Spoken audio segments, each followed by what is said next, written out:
سلام دوستای گلم، به کانال آوای زندگی خوش آمدین.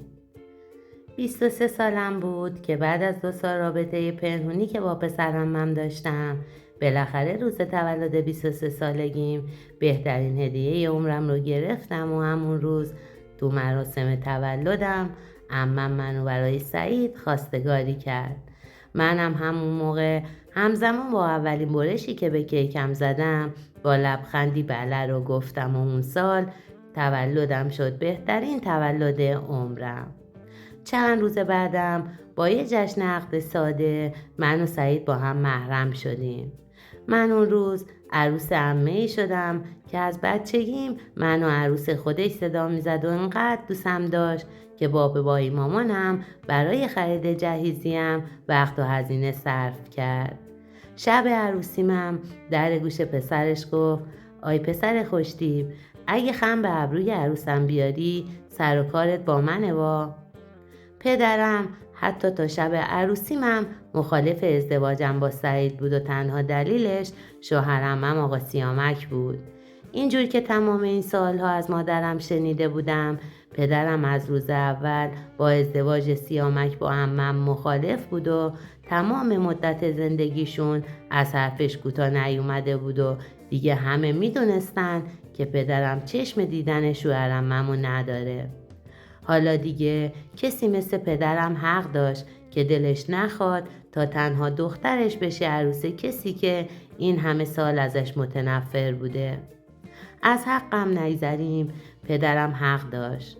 منم از همون روز اول حس خوبی به پدر سعید نداشتم و فقط به خاطر عشقم به سعید و یکی مثل عمم بود که دلبسته پسر عمم شده بودم. هر چقدر شوهر عمم اخلاق و رفتار بدی داشت، به جاش عمم خانم صبور و با نجابتی بود. مادرم همیشه میگفت اگه به خاطر عمت نبود هیچ وقت راضی به این ازدواج نشده بودیم. من بعد از عروسیم بود که با پوست و استخونم دلیل مخالفت و تنفر پدرم از شوهر عممو حس کرده بودم. بهش حق میدادم که از چنین آدمی متنفر باشه. تازه بعد از عروسیم وقتی که دیگه عضو خانواده عمم شدم، اخلاقای بی منطق پدر شوهرم دستم اومد و فهمیدم مثل پدرم منم چشم دیدار شوهر عممو ندارم و دلم نمیخواد حتی باهاش رفت و آمد کنم. از بیکاری و الواتی گرفته تا جلف بازی و کارهای خلافش حالمو به هم میزد. ولی از طرفی دلم نمیخواست همون اول زندگیم سر به سر سعید بذارم و شروع کنم سر ناسازگاری برداشتن. گاهی اوقات که دیگه از دستش حسابی شاکی می شدم و گلش رو به عمم می کردم و شروع می کردم درد و دل کردن با عمم. اونم وقتی که می دید همه جوره عصبی هستم که چرا آقا سیامک اینطور رفتار می خوره و برخورد بدی داره، عممم شروع می کرد به آه کشیدن از ته دل و می گفت: چی کار کنم عمه جون؟ من خودم می دونم. فکر میکنی چرا انقدر شکسته شدم؟ اگر به خاطر حرفای دوست و فامیل نبود، همون اول که سعید کوچیک بود طلاقمو میگرفتم و انقدر این سالها عذاب نمیکشیدم. درد و دل کردن گاه و بیگاه هم با عمم باعث شد تا اگه از اون به بعد هر دلخوری پیش می اومد سکوت می کردم. تا اینکه 7 ماهی از ازدواجم گذشته بود که یه روز سعید از سر کار به هم زنگ زد و گفت برای تعطیلات عید کلید و ویلای دوستشو گرفته و گفتش اگه مشکلی نداره مامان و بابامم با خودمون ببریم. من که میدونستم عمم چقدر زن خوش سفریه و از طرفی هم میدونستم چقدر عمم این سالها غم و غصه تو دلش گذاشته، پیشنهادش رو قبول کردم و بهش گفتم باشه، من مشکلی ندارم، موافقم. 2 روز بعد ساک و چمدون به دست دم در خونه عمه اینا منتظرشون بودم که بالاخره شوهرم من با کلی غرغر اومد و سوار ماشین شد. چند ساعتی بود که راه افتاده بودیم و فقط توی راه از پدرم بدگویی میکرد که حرص منو در بیاره. هر طوری بود به ویلای دوست سعید رسیدیم. من توی راه با حرفای پدر شوهرم حسابی کلافه شده بودم و اصلا سر کیف نبودم.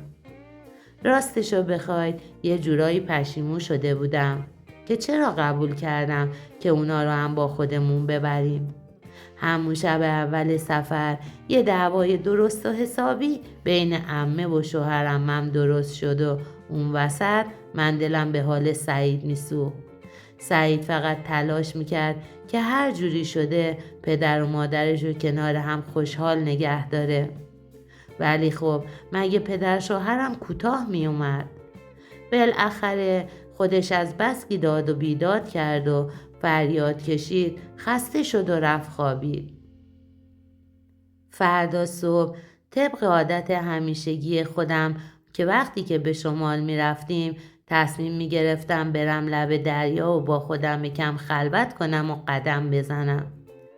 هنوز از در ویلا بیرون نرفته بودم که متوجه تلفنی حرف زدن پدر شوهرم شدم که روی صندلی توی حیاط نشسته بود و پشتش به طرف من بود و متوجه حضور من نشد. منم از سر کنجکاوی حرفی نزدم و منتظر موندم که ببینم داره با کی حرف میزنه و چی میگه. نمیدونم داشت با کی حرف میزد، اما شنیدم که داشت میگفت ای طول سگ، حرفی بهت نزدم ولی حواست هست شدی مثل اون مامان قربتی. آخه من از کجا بیارم؟ بعدم یه عالمه پول دادم واسه لباسای عیدتون. اصلا برو گوشی رو بده به مامانت. من همینطور هاج و واج وایساده بودم و گوش میدادم. گیج شده بودم. اصلا از حرفای سر در نمی آوردم. بعد از چند دقیقه کلاً مدل حرف زدن پدر شوهرم عوض شد. شروع کرد با اون زبون چرب و نرمش با اون خانم به حرف زدن. حد زدم که باید با یه زن حرف بزنه، چون چند باری لابلای حرفاش میگفت آخه من از کجا بیارم که بر شما مادر و دختر انقدر خرج کنم. تازه اگه زنم از این قضیه بو ببره زندگیم از هم میپاشه و آبروم جلوی عروس و دومادم میره. همینطور که وایساده بودم و به حرفای پدر شوهرم گوش میدادم یه دفعه سعید صدام کرد. وقتی که پدر شوهرم صداشو شنید بدون هیچ مکسی گوشی رو قطع کرد و رفت تا مثلا توی باغ یه گشتی بزنه. من درست حرفاشو نشنیده بودم. به خاطر همین نه از چیزی مطمئن بودم که بخوام به سعید حرفی بزنم و نمیخواستم بی خود و بی جهت خودم رو درگیر ماجرایی کنم که اصلا هیچی ازش خبر نداشتم. کم و بیش یه چیزایی فقط شنیده بودم ولی نفهمیده بودم که چی شد. از اول پدر شوهر من دنبال این خلافکاریا بود. ازش بعید نبود که چنین خطا و خیانتی بکنه. دلم برای عمه بیچارم و سعید میسوخت. سعید با وجود همه اختلافات و اخلاق بد پدرش بازم میخواست هر طوری شده خانواده‌شو حفظ کنه. من اون روز ترجیح دادم که سکوت کنم، چون نمیخواستم عمم بیشتر از اون دلش بشکنه. 5 سالی از اون ماجرا گذشت. بعد از 5 سال دخترم به دنیا اومد و بعد از چند روزم اجل مهمون ناخونده پدر شوهرم شد و پدر شوهرم سکته قلبی کرد و بالاخره عمم بعد از سالها تحمل این زندگی یه نفس راحت کشید. من تو تمام اون سالها با خودم در حال جنگ و جدال بودم برای فاش کردن این راز. ولی الان که فکر میکنم با مرگ پدر شوهرم همه چی تموم شده و اون راز رو باهاش دفن کردیم. ولی اتفاقی که به تازگی افتاد همه چیزو زیر و رو کرد. بعد از مراسم 7 پدر شوهرم یه روز که تو خونه دور هم نشسته بودیم زنگ آیفون خونشون زده شد. زنی که وارد خونه شد خودشو زن رسمی و قانونی پدر شوهرم معرفی کرد. همراه با دختر 15 سالش وارد خونه شد و بعدم ادعای ارث و میراث و سهم خودش و دخترشو کرد. من با شنیدن اون صحبت‌های اون روز پدر شوهرم، با دیدن اون زن و اینکه چجور این ماجرا جدی شد شوکه شده بودم. دلم میخواست هر روز که از اون روز میگذره از ذهن خودم فراموش کنم. هرچی رو که اون روز شنیده بودم و دلم میخواست برای عمه و سعید تعریف کنم. ولی خب دیگه دیر شده بود و حرف زدنم موضوع رو بدتر میکرد. اون دختر بچه که همراه اون خانم بود شباهت بی‌نظیری به پدر شوهرم داشت. ولی خب نه عمم نه سعید هیچ کدوم نمیتونستن، یا شاید نمیخواستن که حرفاشونو باور کنن. بعد از چند روز و طی آزمایشات لازم مشخص شد که ادعای اون زن درسته. اون دخترم بچه خونی و قانونی پدر شوهرم بود. با اینکه پدر شوهرم مال و اموال زیادی نداشت، اما اون زن با پیگیری همون خونه قدیمی و مخروبه‌ای رو که عمم توی زندگی میکرد رو وکیل گرفت و با کمک وکیلش تبدیل به پول کرد. بعدم سهم الارث دخترشو تموم و کمال برداشت. از نظر قانونی هیچ کاری از دست هیچ کس بر نمی اومد. بر طبق ادعای اون زن اون پول حق دخترش بود. اما من بعد از اون ماجرا عقده‌های چندین و چند سالش رو باز کرد. از شدت ناراحتی بعد از 2 سال از افسردگی تو بیمارستان بستری شد و غریبانه برای همیشه حسرت داشتن یه زندگی خوب و خوشبخت رو با خودش به گور برد. نمیدونم، حالا که فکر میکنم شاید تو اون ماجرا منم مقصر بودم.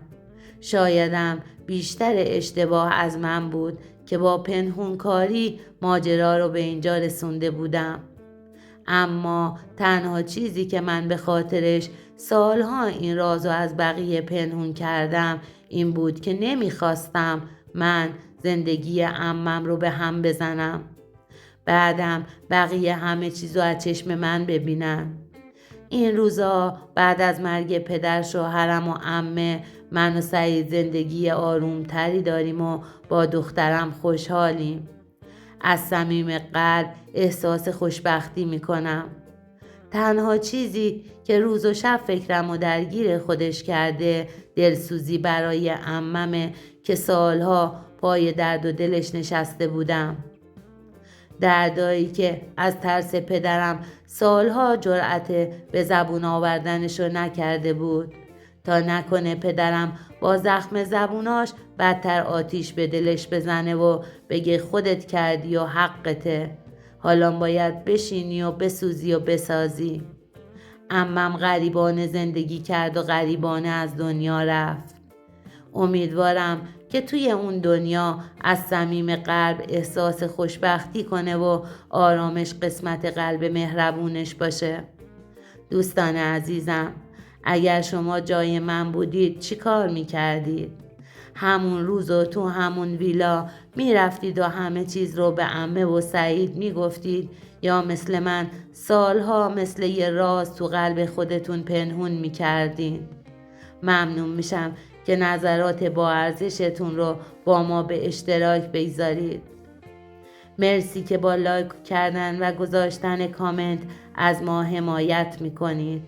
اگر به چنین داستان‌ها و سرگذشت‌های واقعی از دوستان علاقه‌مند هستین، از زیر همین ویدیو با زدن زنگوله عضو کانال ما بشین و اولین کسی باشید که بعد از گذاشتن ویدیوها از اونا با خبر میشین. ممنون از اینکه امروز تا پایان این داستان در کنار ما بودین. شما رو به خداوند می سپارم.